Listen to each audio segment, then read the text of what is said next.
ए जिंदगी मुश्किलों के सदा हल दे, थक न सके हम फुर्सत के कुछ पल दे। दुआ यही है दिल से कि सबका हो सुखद आज और उससे भी बेहतर कल दे। मानव का स्वभाव है वो हमेशा कुछ बेहतर करना चाहता है।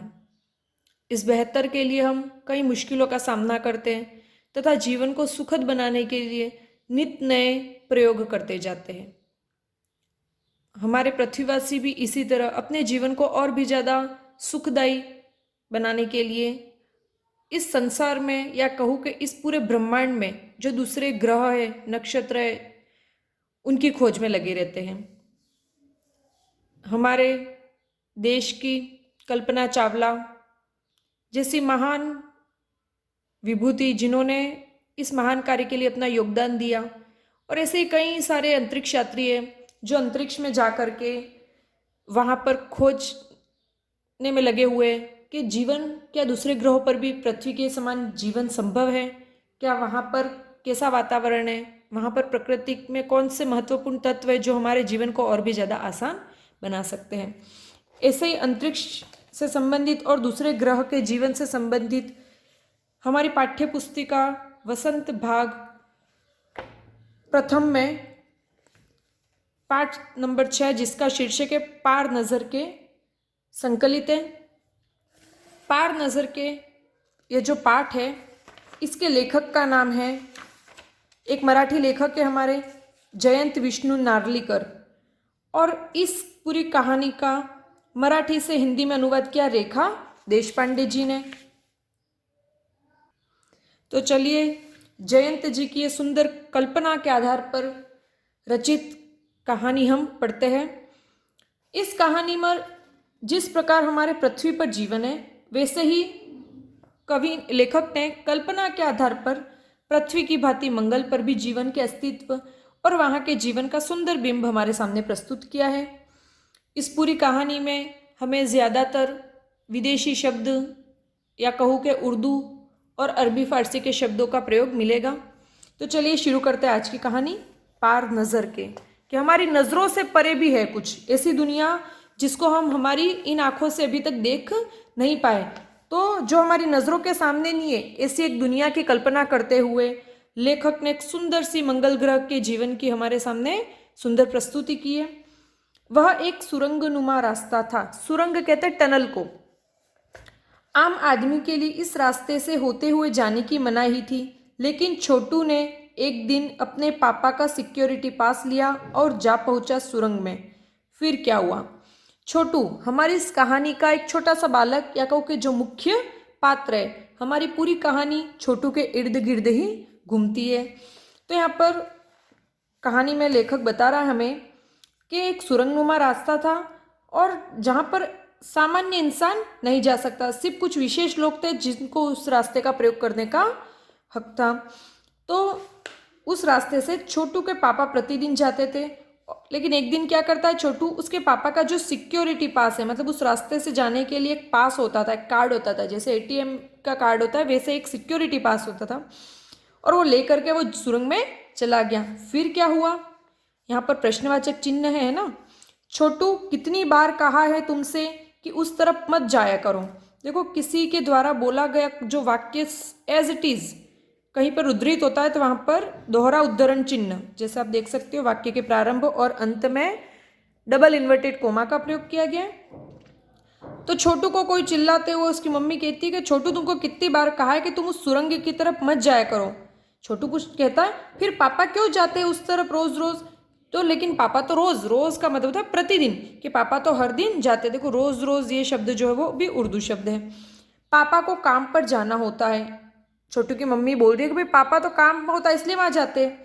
रोजाना वही यही वार्तालाप हुआ करता है। वार्तालाप, देखो ये जो शब्द है वो दो शब्दों से मिलकर बना है, वार्ता धन आलाप।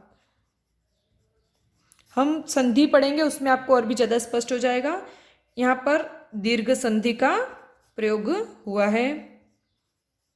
बहुत जल्दी संधि पर एक वीडियो बनाऊंगी जिसमें हम सारी स्वर संधि, व्यंजन संधि और विसर्ग संधि के बारे में ज्ञान प्राप्त करेंगे।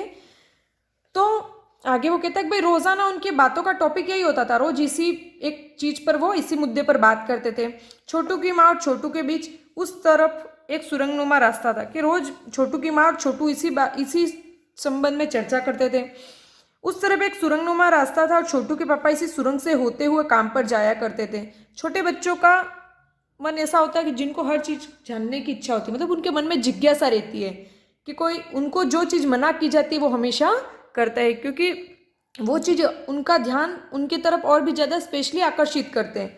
तो छोटू की माँ रोज उसको टोकती थी, तू सुरंग की तरफ क्यों जाता है? तो वो रोज बोलता था कि भाई पापा तो यहीं से जाते हैं। तो उसकी माँ उसको समझा देती थी कि भाई पिताजी को तो काम रहता है इसलिए वो जाते हैं। लेकिन छोटू हमेशा इस जद्दोजहद में रहता था। उसको था कि वो पास मुझे मिल जाए, मैं भी एक बार जाके देखूँ कि वहाँ पर है क्या। आम आदमी के लिए इस रास्ते से जाने की मनाही थी कि सामान्य हर किसी को वहाँ जाना अलाउ नहीं था। चंद चुनिंदा लोग ही, चंद चुनिंदा च की 2 बार आवृत्ति हुई है, जहाँ पर एक की वर्ण की 2 बार आवृत्ति हो वहाँ पर अनुप्रास अलंकार होता है। चंद चुनिंदा लोग ही इस सुरंगनुमा रास्ते का इस्तेमाल कर सकते थे, कि कुछ ही लोग थे जिनको चुन रखा था, मतलब चुने हुए कुछ ही लोग थे जो इस रास्ते से जा सकते थे, और छोटू के पापा इन्हीं चुनिंदा लोगों में से एक थे। मतलब छोटू के पापा को भी ये अधिकार था कि वो उसका उपयोग कर सके, मतलब वो किसी अच्छे पद पर थे। आज छुट्टी थी और छोटू के पापा घर पर ही आराम फरमा रहे थे। देखो आराम फरमाना ये भी उर्दू अल्फाज है। नज़र बचाकर चोरी छिपे छोटू ने पापा का सिक्योरिटी पास हथिया लिया और चल दिया सुरंग की तरफ। अब आज छोटू के पापा की छुट्टी थी तो उसके हाथ चढ़ गया पापा का सिक्योरिटी पास। वो चुपके से सिक्योरिटी पास लेता है और सुरंग की तरफ चल देता। देखो चोरी करना बहुत बुरी बात है। चोरी का मतलब ये नहीं कि तुम दूसरे के घर पे जाके चोरी करो, खुद के घर पर भी अगर आप किसी चीज़ को ले रहे हो तो आपको अपने बड़ों से हमेशा पूछ कर ही लेनी चाहिए। अगर आप बड़ों से आज्ञा नहीं लेते और कोई चीज़ घर की भी उठा रहे हो तो वो भी अपने आप में चोरी होती है। लोग चोरी का मतलब समझते हैं कि भाई किसी और के घर पे डाका डाल दिया वो चोरी है, नहीं। हमारा हर एक छोटा कार्य जो करने की हमको मनाही है, या जो चीज़ को हम टच नहीं कर सकते या जिसको हम उपयोग नहीं ले सकते, और अगर हम उसको उपयोग लेते हैं दूसरों से छिपा कर तो वो भी चोरी होती है। तो छोटू ने भी बुरा काम किया, चोरी करना एक बुरा काम होता है और उसको देखना उसके साथ अब क्या होगा। चोरी की तो सज़ा भी मिलेगी। वैसे तो उनकी पूरी कॉलोनी ही ज़मीन के नीचे बसी थी। देखो यहाँ से पता चलता है कि वो पूरी उनकी जो कॉलोनी थी वो ज़मीन के नीचे थी, अंडरग्राउंड पूरे घर थे उनके।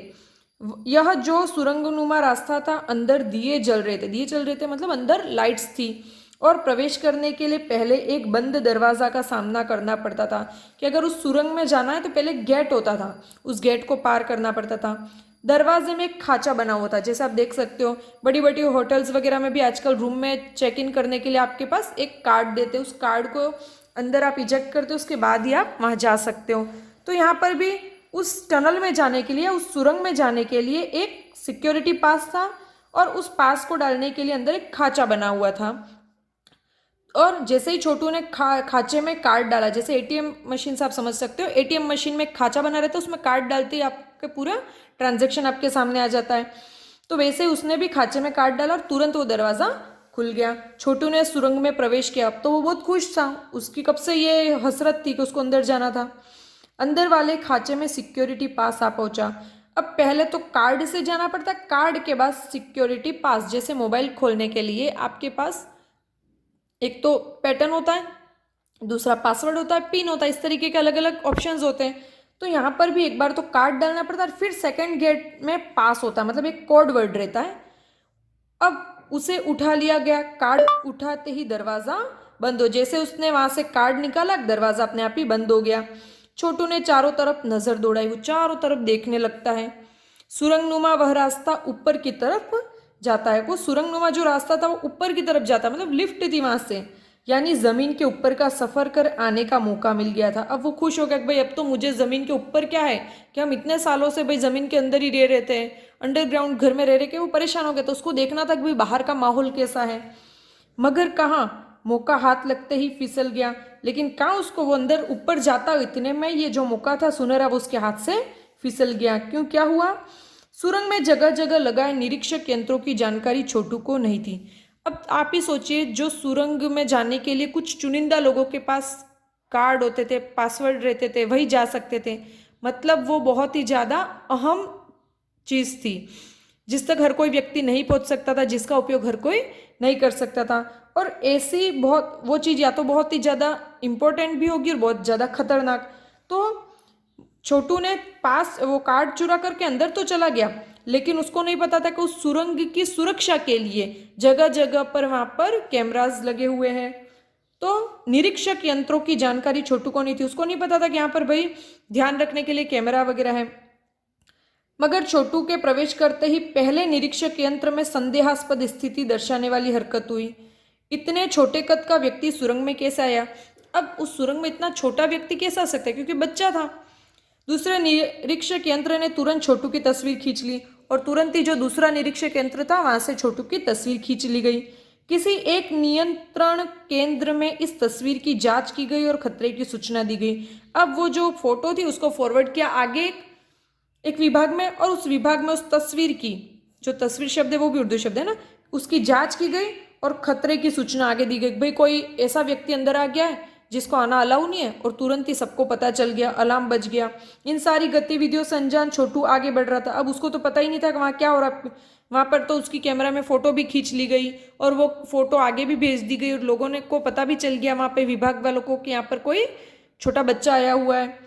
तभी जाने कहाँ से सिपाही दौड़े चले आए और छोटू को पकड़ने के लिए सिपाही आ गए। छोटू को पकड़कर वापस घर छोड़ा, उसको पकड़ा, भाई वहीं का बच्चा था एक कार्मिक का, तो उन्होंने पकड़कर उसको डांट डपट के घर पर भेज दिया। घर पर माँ छोटू का इंतजार कर रही थी। इंतजार शब्द ये भी उर्दू शब्द है। अब घर पर छोटू की जो मम्मी थी वो आज बैठी थी, भाई आए तो इसकी खैर नहीं, बस अब छोटू की खैरियत न थी। आज वो पूरे मूड में थी छोटू को मारने के लिए। छोटू के पापा न होते तो छोटू का बचना मुश्किल था, लेकिन छोटू के पापा घर थे, ये उसके लिए बेहतर था। छोड़ो भी, मैं इसे समझा दूंगा सब। अब छोटू के पापा कहते ठीक है इसको मारो मत, मैं इसको सब समझा दूंगा, फिर वह ऐसी गलती कभी नहीं करेगा। पापा ने छोटू को बचा लिया। बोले छोटू मैं जहाँ काम करता हूँ न, वह क्षेत्र जमीन से ऊपर है, आम आदमी वहाँ नहीं जा सकता क्योंकि वहाँ के माहौल में जी ही नहीं सकता। अब छोटू के पिताजी उसको बता रहे कि भाई वो इतने सालों तक तो उनको लगा नहीं कि भाई इसको बताने की ज़रूरत है, लेकिन उनको लगा कि अगर मैंने इसके सवालों का जवाब नहीं दिया तो इसकी जिज्ञासा ऐसे ही बनी रहेगी और ये कुछ न कुछ करता रहेगा। तो छोटू के पिताजी को यह सही अवसर लगा, तो उन्होंने उसको समझाया कि भाई मैं यहाँ पर काम करता हूँ और ये जो क्षेत्र है वो ज़मीन से ऊपर है, हम ज़मीन के अंदर रहते हैं, ज़मीन के नीचे रहते हैं, लेकिन ये जो सुरंग है वहाँ से जो रास्ता जाता है वो ज़मीन के ऊपर है और वहाँ पर कोई आम आदमी नहीं जा सकता। क्यों? क्योंकि वहाँ पर माहौल ऐसा नहीं है, वहाँ का वातावरण ऐसा नहीं है जहाँ पर इंसान जीवित रह सके। तो फिर आप कैसे जाते हैं वहाँ? छोटू का सवाल लाजमी था। अब छोटे बच्चों के दिमाग में बहुत सारे सवाल होते हैं। जैसे पिताजी ने कहा वो तुरंत ही एक लाजिमी, ये भी उर्दू अल्फाज है जिसका अर्थ है अनिवार्य, स्वाभाविक या जरूरी। तो एक उसको दिमाग में तुरंत है, बोले भाई नहीं जा सकते, नहीं जी सकते, तो आप कैसे जा सकते हो? मैं वहाँ एक खास किस्म का स्पेस सूट पहनकर जाता हूँ। वो बोल रहे भाई मेरे पास एक विशेष प्रकार के कपड़े होते हैं, जैसे स्पेस का मतलब है अंतरिक्ष, अंतरिक्ष में जाने के लिए स्पेशली कपड़े होते हैं जिनको स्पेस सूट कहते हैं। तो कहते हैं स्पेस सूट पहनकर जाता हूँ। इस स्पेस सूट से मुझे ऑक्सीजन मिलता है जिससे मैं सांस ले सकता हूँ।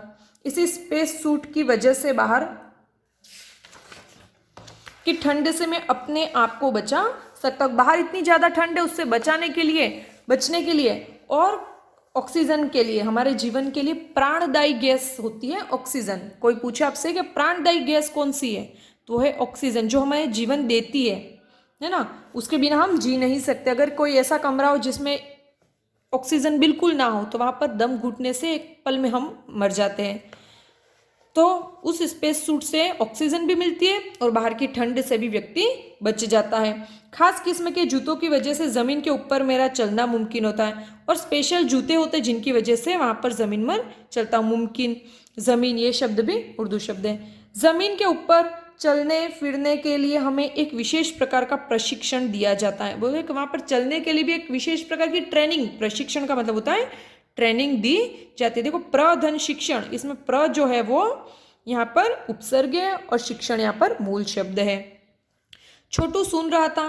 पापा आगे बताने लगे, एक समय था जब अपने मंगल ग्रह पर सभी लोग जमीन के ऊपर रहते थे। देखो यहाँ से पता चलता है कि छोटू का किस ग्रह का निवासी है? छोटू मंगल ग्रह का निवासी है। तो उसके पिताजी बता रहे थे कि भाई हमेशा से ऐसा नहीं था, हमारे दादा परदादा जब थे कि हमारे जो पूर्वज थे वो ज़मीन के मंगल ग्रह की ज़मीन पर रहते थे, बगैर किसी तरह के यंत्रों की मदद, और हम सामान्य जीवन जी रहे थे बगैर किसी खास किस्म के पोशाक मतलब कपड़े ना। हमारे पुरखे मतलब जो पूर्वज है, जो दादा दादा के पापा, उनके पापा, वो सभी जमीन के ऊपर रहा करते थे, लेकिन धीरे धीरे वातावरण में परिवर्तन आने लगा। अब ऐसी क्या परिस्थिति आई कि जिसके कारण छोटू और उसके परिवार को जमीन के नीचे रहना पड़ रहा है। तो अब उसके पिताजी कह रहे हैं कि कई तरह के जीव धरती पर रहा करते थे, एक के बाद एक सब मरने लगे। इस परिवर्तन की जड़ में था सूरज में हुआ परिवर्तन। सूरज से हमें रोशनी मिलती है और उष्णता मिलती है। अब यहाँ पर वो कारण बताते हैं कि भाई हम पहले जमीन के ऊपर रहा करते थे, लेकिन सूरज में हुआ परिवर्तन मतलब सूर्य के जो प्रकाश है उसमें कुछ परिवर्तन हुआ, जिसके कारण अब ये जो पूरा मंगल ग्रह है वो ठंडा पड़ने लगा। मतलब सूरज की रोशनी मिलती थी तब तक ये ग्रह उष्ण रहता था। उष्ण मतलब गर्म रहता था। हमारी प्रकृति में अगर सूर्य ही है जो पेड़ पौधों को और हमको जीवित रखता है, अगर कुछ दिनों के लिए या कहो कि 2-3 दिनों के लिए भी सूरज बिल्कुल बंद हो जाए या उसका उदय और अस्त खत्म हो जाए तो पूरी पूरी हमारी पृथ्वी खत्म हो जाएगी, क्योंकि ये रात होते ही पूरी प्रकृति ठंडी हो जाती है। तो उस ठंडी प्रकृति को फिर से वो उष्णता प्रदान करता है और जीवन भर देता है। तो सूरज के बिना जीवन संभव नहीं है। तो मंगल ग्रह पे जीवन में ये जो मुश्किलात आई उसका कारण क्या था कि सूरज में परिवर्तन हुआ। इन्हीं तत्वों से जीवन का पोषण होता है। कि जीवन का पोषण किससे होता है? सूर्य से मिलने वाली उष्णता से, या कहो कि सूरज की किरणों से हमें गर्मी मिलती है और उसी से हमारा जीवन होता है। सूरज में परिवर्तन होते ही यहाँ की प्राकृतिक संतुलन बिगड़ गया।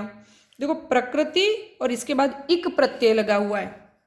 प्रकृति मूल शब्द है और उसके साथ लगा हुआ है इक प्रत्यय, और ये जो इक प्रत्यय लगते ही प्र का हो गया आगे प्रा और शब्द बना प्राकृतिक।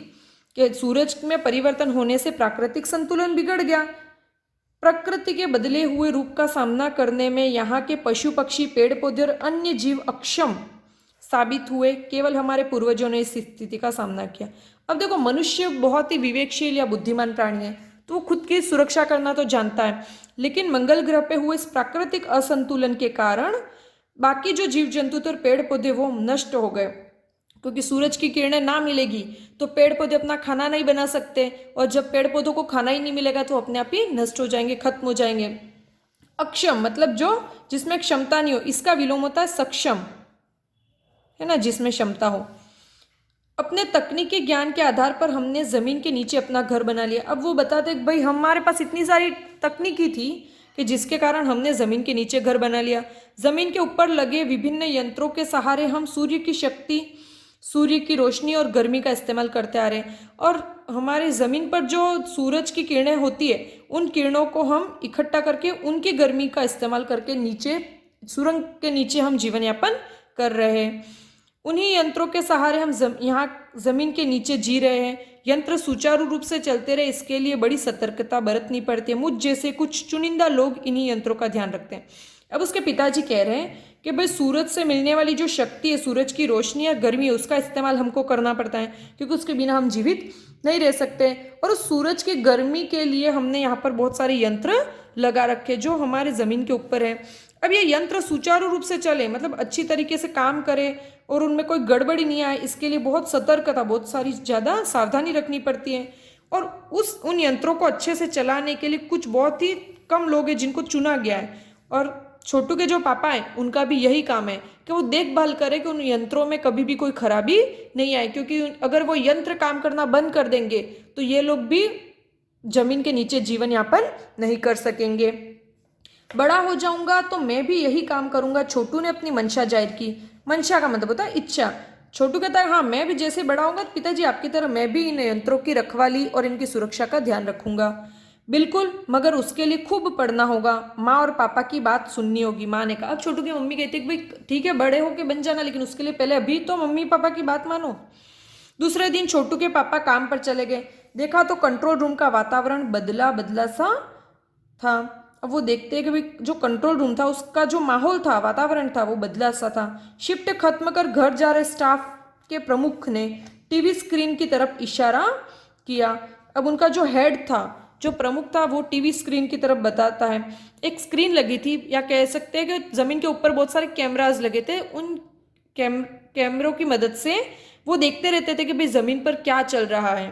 तो उन्होंने उस स्क्रीन पर देखा, स्क्रीन पर एक बिंदु झलक रहा था, मतलब एक डॉट दिखाई दे रहा था। वह बताने लगा यह कोई आसमान का तारा नहीं है, क्योंकि कंप्यूटर से पता चल रहा है कि वह अपनी जगह अडिग नहीं है, क्योंकि आसमान का तारा होगा तो हिलता थोड़ी, तारा एक जगह स्थिर रहता है। लेकिन पिछले कुछ घंटों के दौरान इसने अपनी जगह बदली है। कंप्यूटर के अनुसार यह हमारी धरती की तरफ बढ़ता चला आ रहा है। अब वो कंप्यूटर स्क्रीन से देखते हैं या कहूँ सैटेलाइट की मदद से देखते हैं कि उनकी वो अपनी सुरक्षा के लिए उन्होंने भी सैटेलाइट या कहूँ के उपग्रह लगा रखे थे, उनसे वो अपने पूरे ग्रह की सुरक्षा करते थे। और उसमें उन्होंने देखा कि भाई कोई एक चीज़ है जो मंगल ग्रह की तरफ तेजी से बढ़ती हुई आ रही है। अंतरिक्ष यान तो नहीं है, छोटू के पापा ने अपना संदेह प्रकट किया। अब छोटू के पापा को संदेह हुआ कहीं है अंतरिक्ष यान तो नहीं है, संदेह हमें भी है, आप अब इस पर बराबर ध्यान रखिएगा। छोटू के पापा सोच में डूब गए। छोटू के पापा सोच रहे थे भाई क्या पता है क्या चीज़ है, कहीं अंतरिक्ष यान तो नहीं है। लेकिन अब उनको उनका जो हेड है वो कहता है कि भाई आप इस पर बराबर नज़र रखना। आज हम इस कहानी को यहीं पर अंत करते हैं, क्योंकि वीडियो बहुत ज़्यादा लंबा हो जाएगा। इसके आगे की रोचक कहानी हम कल पढ़ेंगे। कल्पना के आधार पर आप सोचिएगा कि वो क्या चीज़ होगी। क्या कोई दूसरे ग्रह से आने वाला कोई यान होगा, या कोई उल्का पिंड होगा, या कोई और चीज़, या कौन सी मुसीबत होगी जो अब मंगल ग्रह पर छाने वाली थी। तो चलिए आगे का वीडियो हम कल देखेंगे। इस वीडियो को यहीं पर हम समाप्त करते हैं। आशा करती हूँ कि आपको ये वीडियो समझ में आ गया होगा। आज का आपका ग्रह कार्य ये है कि इस पाठ में आने वाले विदेशज जो शब्द है उनको आप छाटिए, तथा वह मूलतः किस भाषा के हैं इनकी पहचान करके अपनी नोटबुक में आप उनको लिखिए तथा याद कीजिए। धन्यवाद।